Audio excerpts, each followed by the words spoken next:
السلام علیکم دوستو، آج کی کہانی کا عنوان ہے جادوئی پھول۔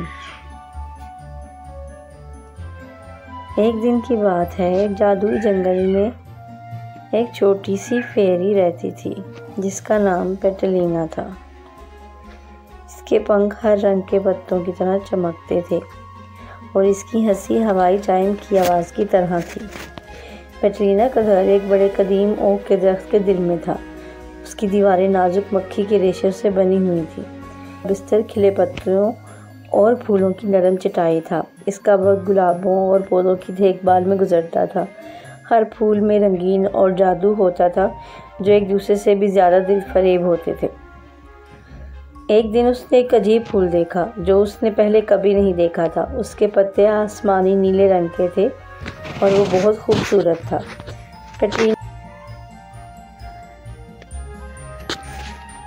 پیٹلینا حیرت بھری نظروں سے پھول کی طرف بڑھی اور اس کی پتیوں کو چھوا۔ اچانک پھول نے روشنی کی ایک شاندار تھکار ماری اور ایک جادوئی توانائی خارج ہو گئی جس نے اس کو گھیر لیا۔ جب روشنی چلی گئی، پیٹلینا نے اپنے اندر طاقت محسوس کی۔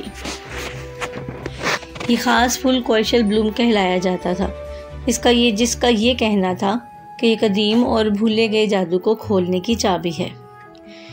دنوں کے ساتھ ساتھ پیٹلینا کی طاقتیں بڑھتی گئیں اور وہ چھوتے ہی پھولوں کو کھلانے میں کامیاب ہو گئی اور اس کے پنکھ چمکنے لگے اور وہ باغ کی محافظ بن گئی۔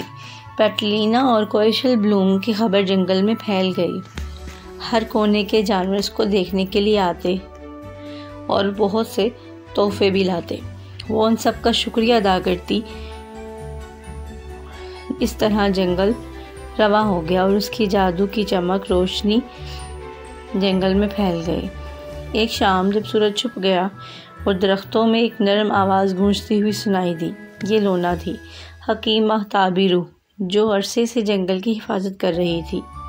پیٹلینا، تم نے جادوئی طاقت حاصل کی ہے کوئشل بلوم کے لیے۔ لونا نے بات چیت کی۔ اس کی آواز ہوائی چائم کی طرح نرم تھی۔ لیکن بڑی طاقت کے ساتھ بڑی ذمہ داری بھی آتی ہے۔ تمہیں اس پھول کو ان لوگوں سے بچانا ہے جو اس کے جادو کا غلط استعمال کرنا چاہیں گے۔ پیٹلینا نے سنجیدگی سے سر ہلانے کا اشارہ کیا۔ وہ لونا کے الفاظ کو سنجیدگی کے ساتھ محسوس کر رہی تھی۔ اس نے جانا کہ کوئی بھی غیر متعلق شخص اس پھول کو بے فکری سے نہیں چھو سکتا۔ جب موسم گزرا، پیٹلینا اور کوئشل بلوم کا نام جنگل بھر میں مشہور ہوا۔ وہ جنگلی جانوروں کے لیے امید اور الہام کی چمکنے والی روشنی بن گئی۔ اس کی انتھک محنت کے بعد جنگل زندگی سے بھرپور اور حیران کن دنیا بن گیا، اور یوں چلتے چلتے پیٹلینا اور کوئشل بلوم ہمیشہ ساتھ رہتے۔ ان کا تعلق ایک عظیم جادو کی شہادت بن گیا۔